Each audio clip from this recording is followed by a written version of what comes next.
ditetapkan 129, tapi yang turun 119. Untuk yang bebas murni ada Pak hari ini? Nggak ada. Nggak ada. Apa alasannya? Bukan, karena dari perhitungannya nggak ada. Kalau ada, kita bebasan juga.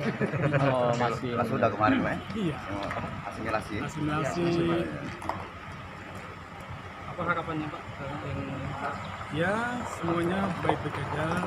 Mudah-mudahan COVID ini berlanjut, kita hidup normal.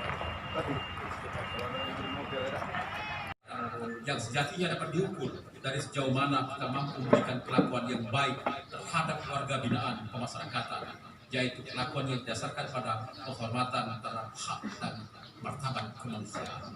Warga binaan pemasyarakatan merupakan bagian dari warga negara yang tetap memiliki hak-hak yang mesti dihormati dan dipenuhi.